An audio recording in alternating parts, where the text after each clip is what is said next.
నమో వెంకటేశాయ. వెంకటాద్రి సమం స్థానం బ్రహ్మాండే నాస్తి కించన. వెంకటేశ సమో దేవో న భూతో న భవిష్యతి. గురుబ్రహ్మ గురుర్విష్ణుః గురుర్దేవో మహేశ్వరః. గురుస్సాక్షాత్ పరం బ్రహ్మ తస్మై శ్రీ గురవే నమః. నమస్తస్మై వరాహాయ లీలయోద్ధరతే మహీం. నమస్తస్మై వరాహాయ లీలయోద్ధరతే మహీం.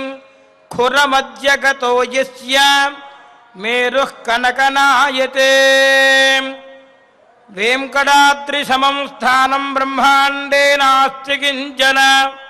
వెంకటేశ సమో దేవో న భూతో న భవిష్యతి. అఖిల భువన జన్మస్థేవ భంగాదిలీలే వినత వివిధ భూత వ్రాత రక్షైకదీక్షే. శృతిశరసి విదీప్తే బ్రహ్మణి శ్రీనివాసే భవతు మమ పరస్మిన్ శేముషీ భక్తిరూప. అస్మద్గురుభ్యో నమః. శ్రీమతే రామానుజాయ నమః. సమస్త పరివారాయ సర్వదివ్యమంగళ విగ్రహాయ శ్రీమతే నారాయణాయ నమః. అంజనానందనం వీరం జానకీ శోకరాశనం కపీశవక్షహంతారం వందే లంకాభయంకరం. ఏడుకొండలవాడ వెంకటరమణ గోవింద గోవింద. వేద వాంగ్మయంలోని భారతీయ సనాతన సంస్కృతిలో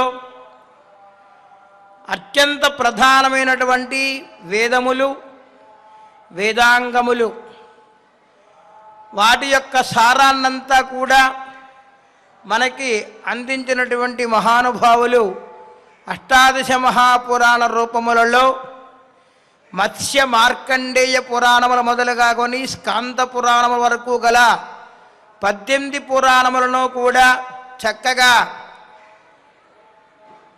సర్గశ్చ ప్రతిసర్గశ్చ వంశో మన్వంతరాని చ వంశానుచరితంచేతి పురాణం పంచలక్షణం అని ఆ పంచలక్షణములు కలిగినటువంటి పురాణములన్నిటినీ కూడా అందించినటువంటి మహానుభావులు భగవాన్ వేదవ్యాసుల వారు. వ్యాసం వసిష్ఠనప్తారం శక్తే పౌత్రమకల్మషం పరాశరాత్మజం వందే సుఖతాతం తపోనిధిం. నారాయణం నమస్కృత్య నరం చైవ నరోత్తమం దేవీం సరస్వతీం వ్యాసం తతో జయముదీరయేత్ అని చెప్పి ప్రతిరోజు కూడా మనం ఆ దేవదేవుని ప్రార్థించిన తర్వాత మనందరికీ కూడా అష్టాదశ మహాపురాణములను అందించినటువంటి వేదవ్యాసుల వారిని తప్పక స్మరణ చేసుకోవాలి. ఎందుకయ్యా అంటే వేద సారాన్నంతా కూడా మనందరికీ కూడా చాలా సులభంగా అందించినటువంటి మహానుభావులు వేదవ్యాస మహర్షి. అష్టాదశ పురాణములన్నిటినీ కూడా కర్త అయినటువంటి సత్యవతి పుత్రుడైనటువంటి వేదవ్యాస మహర్షి చాలా ప్రసిద్ధి కలిగినటువంటి మహానుభావులు. ఆ పరాశర మహర్షి వారి యొక్క పుత్రుడే వేదవ్యాస మహర్షి వారు. ఏ ఒక్క పురాణమునందును కూడా వేదవ్యాసుల వారు సాక్షాత్తు తాను వక్తగా ఎప్పుడూ చెప్పబడలేదు. అంటే తానే ఎప్పుడూ ఏ పురాణాన్ని ప్రత్యక్షంగా చెప్పలేదు. ఎవరొక మహర్షి ద్వారా మనకు చెబుతూ ఉన్నారు. అలాగే అష్టాదశ పురాణములోని రమణీయమైనటువంటి పురాణాన్ని గత మాసంలో మనం కార్తీక మాసమునకు ముందుగా ఆశ్వీజ మాసము, దాని ముందు భాద్రపద మాసంలో కొంత భాగము కూడా మనం చెప్పుకొని ఉన్నాము.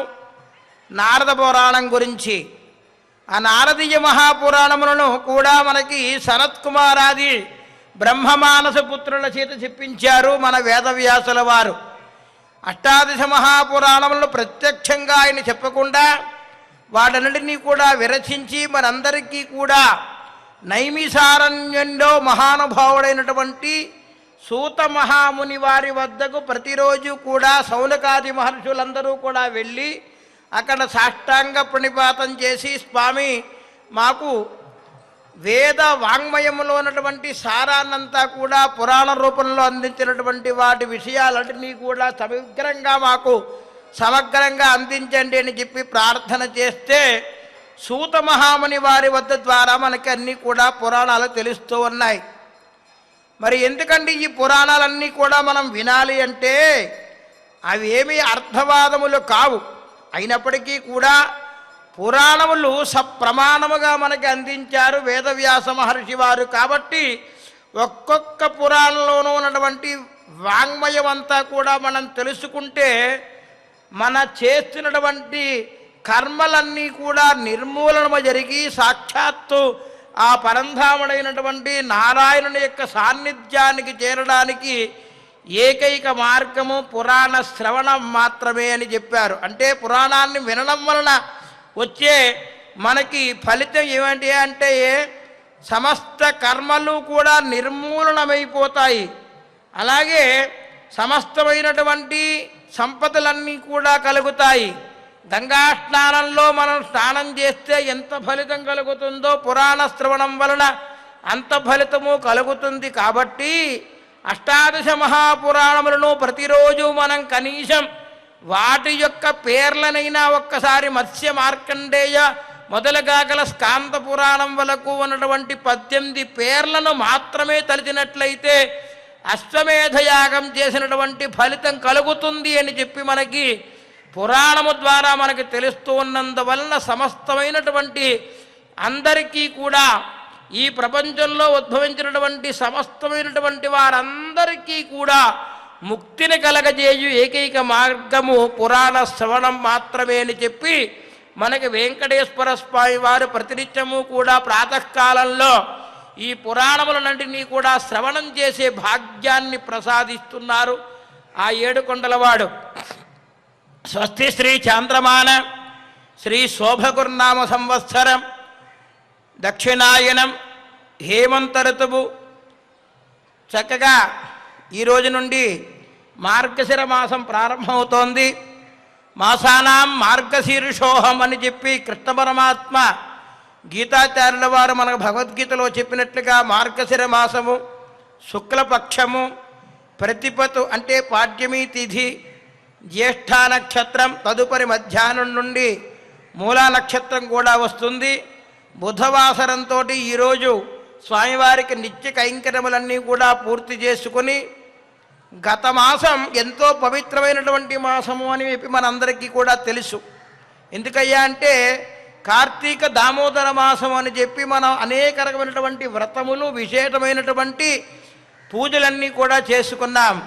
ప్రతీ నెల కూడా విశేషమైనటువంటిదే. చైత్రమాసంలో శ్రీరామచంద్ర స్వామి వారు ఆవిర్భవించారు. వైశాఖ మాసంలో నృసింహస్వామి ఆవిర్భవించారు. అలాగే రామభక్త హనుమాన్ కూడా నృసింహమాసం అంటే వైశాఖ మాసంలోనే ఉద్భవించినట్లుగా కొన్ని పురాణం ద్వారా మనకు తెలుస్తోంది. జ్యేష్ఠ మాసంలో స్వామివారికి జ్యేష్ఠాభిషేకోత్సవాలు జరిగాయి.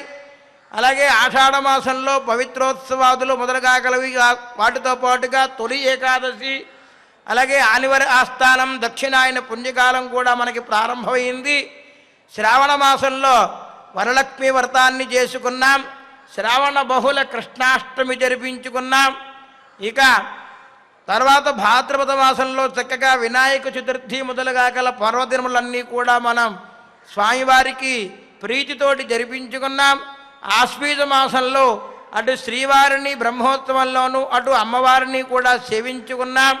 దేవేరుని ప్రార్థన చేసుకున్నాం. కార్తీక మాసంలో ఇటు శివకేశవులకు అభేదమైనటువంటి మాసం కాబట్టి ఇరువురికి కూడా సమానంగా చక్కగా వారి వారి సాంప్రదాయ ప్రకారంగా మనం చక్కగా ప్రతి ఒక్క పూజను కూడా నిర్విఘ్నంగా నిరాటంకంగా స్వామి దగ్గర నుండి జరిపిమని చెప్పి ప్రార్థన చేసి మనం జరుపుకున్నాం.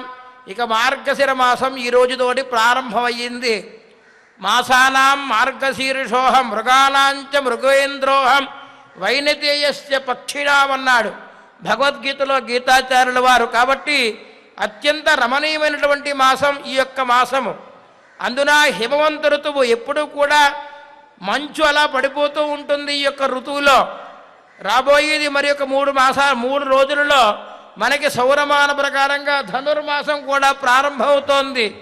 ధనుర్మాసంలో ఆ గోదాదేవి, ఆళ్వారుల్లో ఒకరైనటువంటి గోదాదేవి అత్యంత రమణీయంగా 30 రోజుల పాటు తిరుప్పావైనటువంటి పాశముల ద్వారా ఆ భగవంతుడైనటువంటి స్వామివారిని ప్రార్థన చేసి వ్రతాన్ని ఆచరిస్తున్నటువంటి మాసం కూడా మనకి ఈ నెలలోనే వచ్చుతున్నది.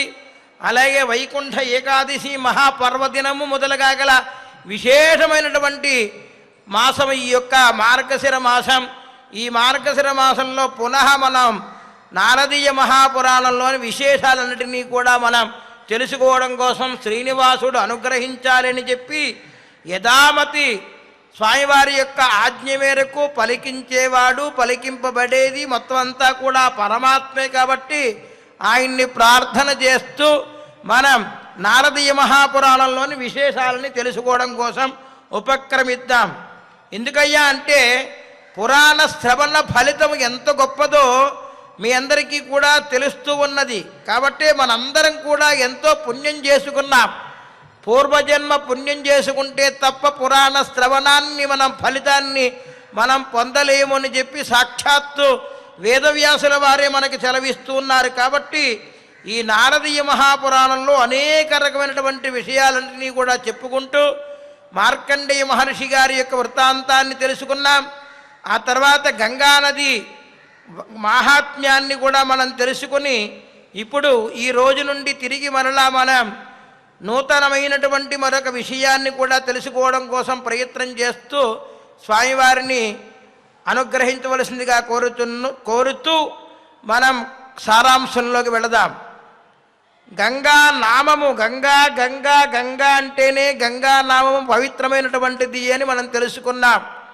ఉత్తమమైనటువంటి గురువును ఆశ్రయించి ఆ గురువు ద్వారా మనం అనేక రకమైనటువంటి వేద వాంగ్మయంలో ఉన్నటువంటి విశేషాలను తెలుసుకోవడం కోసం మనం శ్రమ పడవలసినటువంటి అవసరం కూడా లేదు అని చెబుతున్నారు. ఏమిటయ్యా అంటే నామస్మరణ చేస్తే చాలు, కలౌ సంకీర్త్య కేశవం కలౌ స్మరణాన్ముక్తి.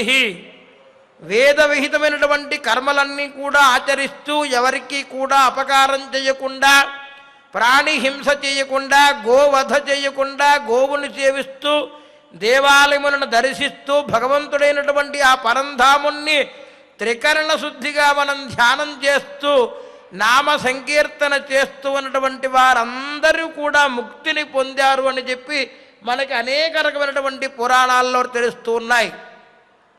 అలాగే మనకి ప్రయాగలోను, కాశీ మొదలుగా గల క్షేత్రాలలోనూ ఇటు హరిద్వార్లోనూ కూడా గంగానది చక్కగా ప్రవహిస్తూ ఉంటుంది.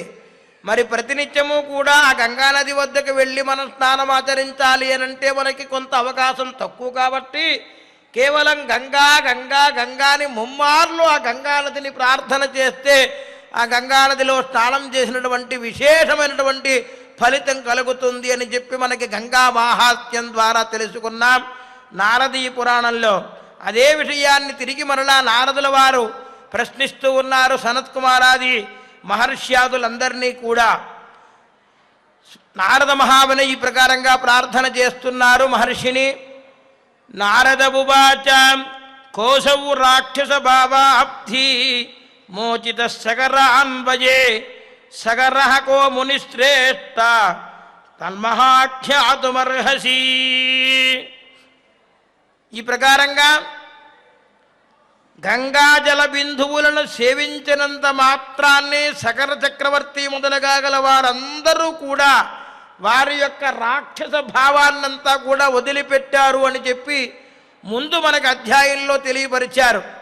అంటే గంగానది యొక్క జల బిందువులు ఎప్పుడైతే వాటిని తాకాయో ఆ జల బిందువుల యొక్క ప్రభావం వలన వారందరికీ కూడా చక్కగా రాక్షస స్వభావం విడిచిపోయి మోక్షాన్ని పొందారు అని చెప్పి మనకి చెబుతున్నారు.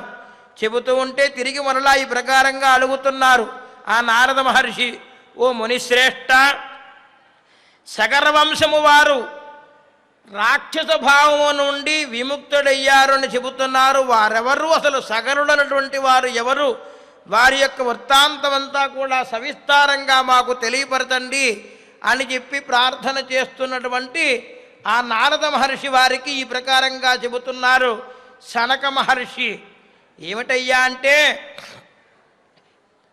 శనకబువాచ శృణుష్ప మునిషార్దూల గంగా మాహాత్మ్యముత్తమం ఇజ్జలస్పర్శమాత్రేణ పాలితం సాగరం కులం గతం విష్ణుపదం విప్ర సర్వలోకోత్తమోత్తమం ఆసీద్ర వికులే జాతో బాహుర్నామ వృకాత్మజః ఆసీద్ర వికులో జాతో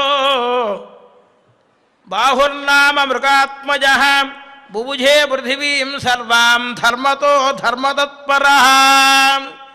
శనక మహర్షి ఈ ప్రకారంగా పలుకుతున్నారు. ఓ నారద మహర్షి, చాలా గొప్పదైనటువంటి వృత్తాంతాన్ని మీరు అడిగారు, చాలా సంతోషం నాయన అంటూ ఈ ప్రకారంగా చెబుతున్నారు. ఉత్తమమైనటువంటి గంగా మాహాత్మ్యం గురించి చెబుతున్నాను వినవయ్యా అన్నారు. ఈనాడు మనం ఎంతో కూడా అదృష్టవంతులం. ఎందుకయ్యా అంటే, గంగా మాహాత్మ్యం యొక్క శ్రవణం ఎవరైతే చేస్తారో వారికి విశేషమైనటువంటి ఫలితం కలుగుతుంది అని చెప్పి ఈ పురాణంలోనే మనకు తెలుస్తూ ఉన్నది.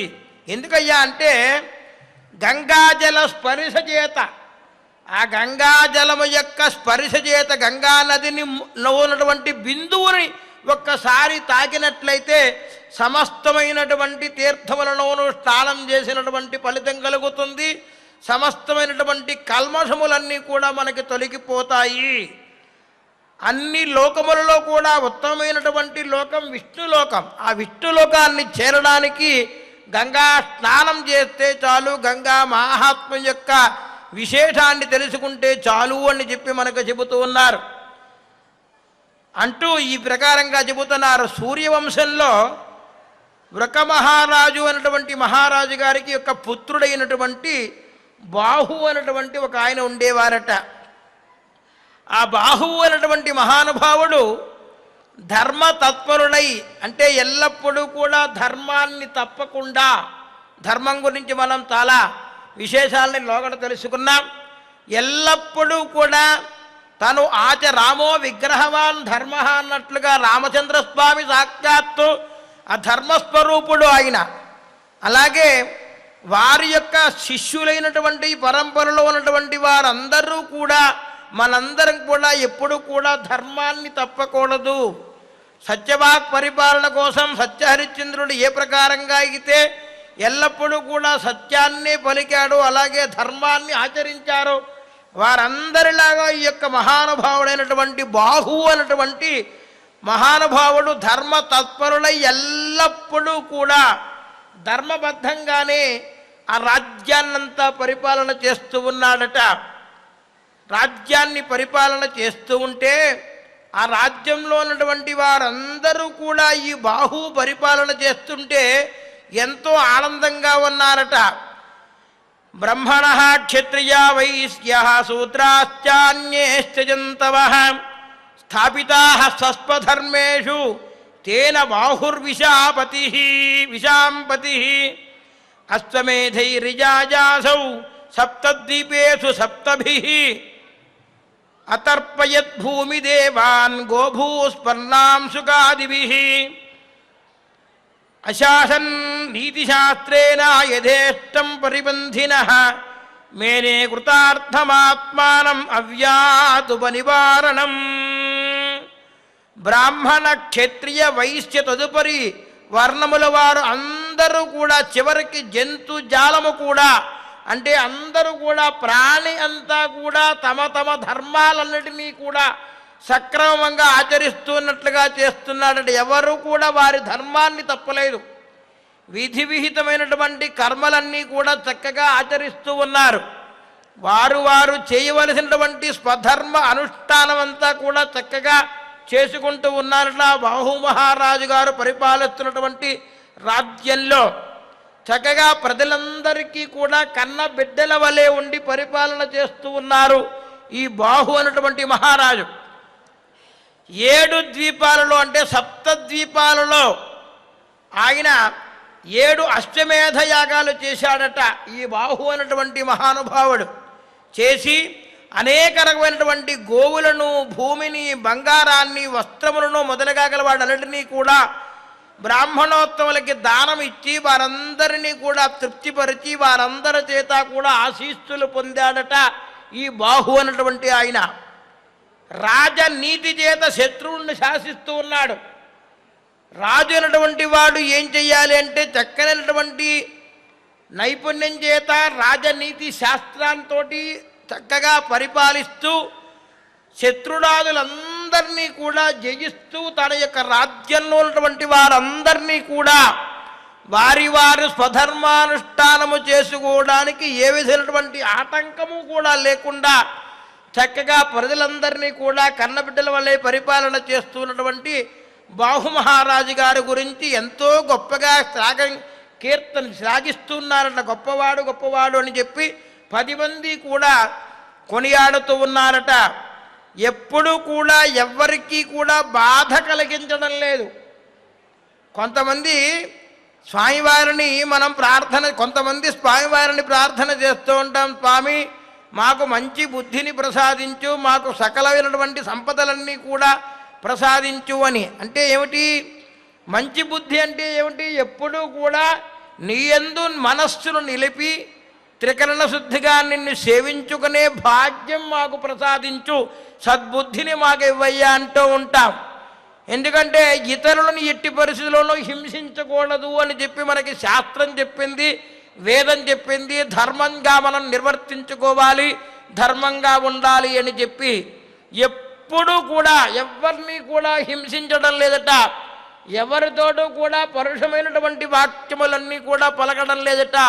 చక్కగా అందరినీ కూడా అనునయిస్తూ వారు చెబుతున్నటువంటి విషయములన్నిటినీ కూడా శ్రద్ధగా వాళ్ళని గ్రహిస్తూ రాజు అనేటువంటి వాడు ఏం చెయ్యాలో అటువంటి విశేషమైనటువంటి గుణములు కలిగినటువంటి బాహుమహారాజు గారి యొక్క పరిపాలన చక్కగా జరుగుతూ ఉన్నదట. చందనాని మనోజ్ఞాని బలిం యత్సర్వదా జనాఘ భూషితా భూషణైర్దివ్యై స్వద్రాష్ట్రే సుఖినో మునే అకృష్టపత్యా పృథివీ ఫలపుష్ప సమన్విత బవర్ష భూమౌ దేవేంద్ర కాలే కాలే మునీశ్వర అధర్మ నిరతాపాయే ప్రజా ధర్మేణ రక్షితాః. చూడండి, ఆ బాహువు గారు పరిపాలిస్తున్నటువంటి రాజ్యంలో అందరూ కూడా చక్కగా సుఖంగా ఉన్నారట. ఇక సుఖంగానే ఉండడంతో పాటుగా చక్కగా సుందరమైనటువంటి శరీరం కలిగినటువంటి వారుగా ఉన్నారు. వాళ్ళందరూ కూడా చందనాది దివ్యమైనటువంటి అలంకారమైనటువంటి వాటిని కూడా చక్కగా పూసుకొని భూషణములన్నీ కూడా ధరించి ఆనందంగా ఉన్నారు. వారందరూ కూడా ఎంతో మా రాజుగారు మమ్మల్ని పరిపాలన చేస్తున్నారు అనేటువంటి కాకుండా రాజుగారు మమ్మల్ని తండ్రిగా చూసుకుంటున్నారు, తల్లి బిడ్డల్లా చూసుకుంటున్నారు, మాకు తండ్రి ఆయనటువంటి భావనతోటి వీరందరూ కూడా ఉండి చక్కగా భూషణములన్నీ కూడా ధరిస్తూ చందనాది పరిమళ ద్రవ్యములన్నిటినీ కూడా ఆస్వాదిస్తూ వాడన్నిటినీ కూడా ఆలేపనం చేసుకుంటూ చక్కగా ఆనందంగా ఉన్నారట. దున్నకుండానే భూమి పండుతూ ఉందట. చూడండి ఎంత గొప్పదో! దున్నకుండానే భూమి అంతా కూడా సక్రమంగా పండుతూ ఉందట. ఎప్పుడు చూసినా ఆ యొక్క వృక్షముల నిండా పండ్లు కాస్తూనే ఉన్నాయి. 365 రోజులు కూడా ఎప్పుడూ కూడా ప్రతి వృక్షానికి చక్కగా పండ్లు అలాగే ఉన్నాయిట. పుష్పములన్నీ కూడా చక్కగా వాటి వాటి కాలానుగుణ్యముగా కాకుండా ప్రతిరోజు కూడా అనేక రకమైనటువంటి పుష్పములన్నీ కూడా చక్కగా వికసిస్తూ ఆనందంగా ఉన్నటువంటి రాజ్యం సుభిక్షంగా ఉందట. సాక్షాత్తు దేవేంద్రుడి పరిపాలన చేస్తున్నాడా అన్నట్లుగా ఉందట ఆ యొక్క బాహు మహారాజు గారు పరిపాలన చేస్తూ ఉంటే. ఇక ఈ యొక్క విషయములన్నింటినీ కూడా ధర్మ తత్పరుడిగా పరిపాలన చేస్తున్నటువంటి ఆ యొక్క బాహు యొక్క రాజ్యంలో ఎప్పుడూ కూడా దేవేంద్రుడు మొదలుగా గల వారందరూ కూడా సకాలంలో వర్షించమని చెప్పి వరుణదేవుడికి శాసిస్తూ ఉన్నాడట. అధర్మం పూర్తిగా తొలగిపోయి ధర్మంతో ప్రజలందరినీ కూడా కన్న బిడ్డల వలె పరిపాలన చేస్తున్నటువంటి వారిని చూసి దేవతలు సైతం ఆశ్చర్యపోతూ ఉన్నారట. ఆ యొక్క బాహు మహారాజు పరిపాలన అంటే ఒక రాజుగారి పరిపాలన చేస్తూ ఉంటే అంత అందంగా ఉండాలి, అందరూ కూడా కొనియాడాలి, తనని అందరూ కూడా తనని మెచ్చుకోకపోయినా పర్వాలేదు, కానీ ఎవరు అతన్ని ఏ విధమైనటువంటి దుర్భాషలు ఆడకుండా ఉండాలి అని చెబుతూ ఉన్నారు. చక్కగా పరిపాలన చెయ్యాలి అని చెప్పి పదే పదే చెబుతూ ఉన్నారు శాస్త్రంలో. ఎటువంటి పరిపాలన చెయ్యాలన్నా ధర్మమైనటువంటి పరిపాలన చెయ్యాలి. ఎట్టి పరిస్థితుల్లోనూ కూడా అధర్మానికి తావు లేకుండా ధర్మో రక్షిత రక్షిత అంటారు. ధర్మాన్ని మనం రక్షించవలసిన అవసరం లేదు, ధర్మమే మనం రక్షిస్తుంది.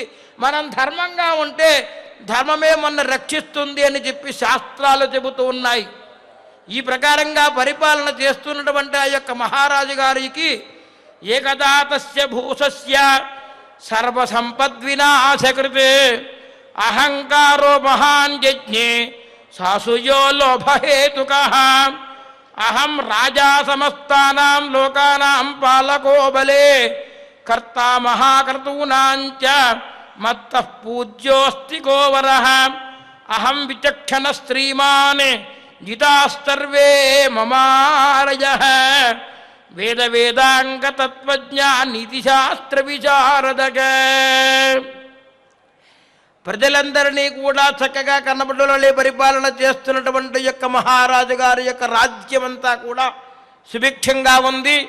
దేవతలందరూ కూడా ఆనందంగా శ్లాఘిస్తూ ఉన్నటువంటి సమయంలో ఇలా పరిపాలన చేస్తున్నటువంటి యొక్క బాహు మహారాజు గారికి కొంత సమయం పోయిన తర్వాత, అంతే కొంతకాలం అయిన తర్వాత అతని యొక్క మనస్సులో ఒక రకమైనటువంటి దుర్బుద్ధి పుట్టింది. చూడండి, ఆ బాహు మహారాజు మనసులో లోభం ఏర్పడింది. ఏమిటయ్యా అంటే అసూయ అనేటువంటిది ఏర్పడింది తనకి. నాకంట గొప్పవాడు లేడు అన్నటువంటి అహంకారం వచ్చేసింది. నేను ప్రజలందరినీ కూడా కన్నబిడ్డల వలె పరిపాలన చేస్తూ ఉన్నాను, ప్రజలందరూ కూడా నాకు అనుకూలంగా ఉన్నారు, నేనే మహాబలవంతుణ్ణి, అనేక రకమైనటువంటి యజ్ఞయాగాదులన్నీ కూడా చేశాను, అశ్వమేధ యాగములన్నీ కూడా చేశాను, కాబట్టి నాకంటే పూజింపదగేవాడు ఎవడూ లేడు అన్నటువంటి స్థితికి ఏర్పడిపోయిందట అతని యొక్క మనస్సు. చూడండి ఎంత చంచలమైనటువంటిదో. కాలం మారుతూ ఉంది, చక్కగా పరిపాలన చేస్తున్నాడు కదా ఆయన, ప్రజలందరూ కూడా ఆనందంగా ఉన్నారు అనుకుంటూ ఉండగా కొంతకాలానికి తన యొక్క కర్మ పరిపక్వం అవడం కోసమో లేకపోతే కర్మ వశము చేతనో తన మనస్సులో అసూయ ఏర్పడింది, తనకి అహంకారం పెరిగిపోయింది. ఎట్టి పరిస్థితుల్లోనూ కూడా అహంకారం మనకి పనికిరాదు. ఎందుకయ్యా అంటే అహంకార మమకారములన్నిటినీ కూడా వదులుకుంటేనే భగవంతుణ్ణి మనం చేరగలము అని చెప్పడానికే ఇటువంటి పురాణంలో అనేక రకమైనటువంటి నీతి శాస్త్రములో ఉన్నటువంటి విషయాలన్నిటినీ కూడా మనకు చెబుతూ ఉంటారు. భక్తితోటి భగవంతుణ్ణి ప్రార్థన చెయ్యాలి. భక్తితోటి భగవంతుణ్ణి ప్రార్థన చేస్తూ తను పరిపాలిస్తున్నటువంటి రాజ్యంలో అందరూ కూడా హాయిగా ఆనందంగా ఉన్నారు అని తృప్తి చెందుతూ ఉండగానే తన కర్మ పాశం చేత కర్మ చేత కొంత ఇబ్బంది పడి తను నాకొంత గొప్పవాడు ఎవడూ లేడు అని అనుకున్నాడు. నన్నే అందరూ పూజించాలి అనుకున్నాడు. చివరికి తను ఎలా తయారయ్యాడయ్యా అంటే, ఎలా ఉన్నాడయ్యా అంటే తన యొక్క స్థితి వివేకాన్ని కోల్పోయాడట. చూడండి, ఎప్పుడైతే మనలో అహంకారము పెరిగిపోతుందో తద్వారా ఏం జరుగుతుంది, ఏం చేస్తున్నామో మనకు తెలియదు. కోపం బాగా ఎక్కువైందనుకోండి, ఆ కాసేపు మనకి కామం, క్రోధం, లోభం, మోహం, మదం, ఆశ్చర్యం ఈ 6 కూడా ప్రతి మనిషికి కూడా శత్రువులే. ఎప్పుడో ఏదో సమయంలో వాటిని బయటపడుతూనే ఉంటాయి. వాటిని నిరోధించాలి అంటే భగవంతుని ప్రార్థన చేయాలి. మనం తండ్రి మాకు వాటిని అదుపులో ఉంచుకునే శక్తి ఇవ్వయ్యా, వాటిని బయటికి రాకుండా నీవు ప్రదర్శించకుండా చూడయ్యా అంటాం. కానీ కర్మ వశము చేత మనకి ఏదన్నా కాస్త కోపం వచ్చిందనుకోండి, క్రోధాద్భవతి సమ్మోహ స్మృతివిభ్రమ స్మృతిభ్రంశాత్ బుద్ధినాశాత్ ప్రణశ్యతి అన్నట్లుగా తనకి చివరికి వివేకాన్ని కోల్పోయాడు. అంటే తను ఏం చేస్తున్నాడో, ఏ పరిస్థితిలో ఉన్నాడు, ప్రజలందరినీ కూడా తన కన్నబిడ్డల వలె పరిపాలన చేస్తున్నటువంటి తనను ఒకానొక నాడు, అంటే కొంతకాలానికి ముందు సాక్షాత్తు దేవేంద్రుల వారు సైతం, దేవతలు సైతం చక్కగా ఆనందించి సకాలంలో వర్షములన్నీ కూడా కురిపించి చక్కగా పంటకుండానే దున్నకుండానే పంటలన్నీ పండి సంపదతో ఉన్నటువంటి పుష్పములతో ఉన్నటువంటి మహానుభావుడిగా పేరు పొందినటువంటి వాడు కాస్త అహంకారముతోటి శరీరం నిండిపోయి మమకారాన్ని వదిలిపెట్టలేక తను చివరికి వివేకాన్ని కోల్పోయాడట మహారాజు గారు. అటువంటి మహారాజు గారు ఏం చేశారు, ఏం జరుగుతోంది అనేటువంటి విషయాలన్నింటినీ కూడా సమగ్రంగా మనం తెలుసుకుందాం. ఎందుకయ్యా అంటే ఇటువంటి వృత్తాంతాలన్నింటినీ కూడా మనకి పరంధాముడు ఎందుకు తెలియజేస్తున్నాడు పురాణముల ద్వారా అంటే, మనలో ఎట్టి పరిస్థితుల్లోనూ కూడా వివేకం నశించకూడదు, అహంకారం పెరగకూడదు, అహంకారం పెరగకుండా ఉండాలి అని చెప్పి ఆ పరమాత్మని మనం నిరంతరం ధ్యానం చెయ్యాలని చెప్పడం కోసమే ఈ వేద వాంగ్మయములో ఉన్నటువంటి సారాన్నంతా కూడా మనకి అందించి వేదవ్యాస మహర్షి వారు చక్కగా పురాణ రూపంలో మనకి తెలియపరుస్తూ ఉన్నటువంటి విశేషమైనటువంటి విషయాలన్నిటినీ కూడా మనం సమగ్రంగా తెలుసుకోవడం కోసం పరమాత్మ అయినటువంటి ఆ శ్రీనివాసుడు మనకి పదే పదే అనుగ్రహించాలని చెప్పి వారిని ప్రార్థన చేస్తూ మరిన్ని విశేషాలు తెలుసుకోవడం కోసం పరమాత్మ మనకి అనుగ్రహించాలి, కాలం అనుగ్రహించాలి,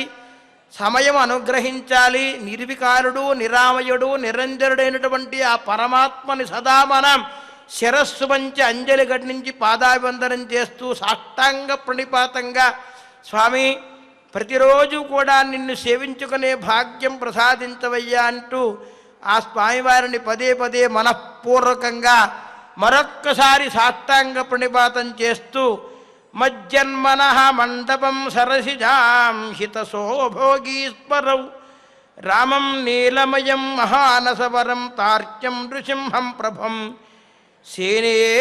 సేనాన్యం కరిభూధరం తదుపరి స్త్రీపుణ్యకోట్యాం హరిం తన్మధ్యే వరదం రమాసహచరం రమాసహచరం వందే తదైర్వృతం అంటూ ఆ పరమాత్మని మనం ప్రార్థన చేస్తూ స్వామివారికి శిరస్సు మంచి ఏడుగొండలవాడ వెంకటరమణ గోవింద గోవింద శ్రియకాంతాయ కళ్యాణ నిధయే నిధయేర్థినాం శ్రీవేంకట నివాసాయ శ్రీనివాసాయ మంగళం శ్రీవైకుంఠ విరక్తాయ స్వామి పుష్కరణీతటే రమయా రమమానాయ వెంకటేశాయ మంగళం మంగళాశాసనపరైర్మదాచార్య పురోగమైః సర్వైశ్చ పూర్వైరాచార్యైః సత్కృతాయాస్తు మంగళం. సర్వం శ్రీకృష్ణార్పణమస్తు. పనేసియా మెరిడియన్ హాస్పిటల్స్ ప్రతి సామాన్యుడికి అందుబాటులో అంతర్జాతీయ వైద్య ప్రమాణాలతో వైద్యం, 24 గంటల అంబులెన్స్ సర్వీసుతో పాటు అత్యవసర సేవలతో ఏర్పాటైన చికిత్సా విభాగం. మా దగ్గర గుండె సంబంధిత, మూత్రపిండ, కాలేయ, కంటి జబ్బులకు, మోకాళ్ల శస్త్ర చికిత్సతో పాటు కోవిడ్-19, బ్లాక్ ఫంగస్ వంటి వైరస్లకు, అన్ని రకాల ఆరోగ్య సమస్యలకు నమ్మకమైన అత్యాధునిక వైద్య చికిత్సను అందిస్తున్న హాస్పిటల్ పనేసియా మెరిడియన్ హాస్పిటల్స్. మీ ఆరోగ్య సమస్య ఏదైనా ఇప్పుడు పరిష్కారం సాధ్యం. సంపూర్ణ ఆరోగ్యం కోసం సంప్రదించండి Panacea Meridian hospitals. Opposite Bheeramguda Kaman, RC Puram, Sangareddy district. Pin code 502032. సంప్రదించాల్సిన ఫోన్ నెంబర్ 0845524177 మరియు 7893757770.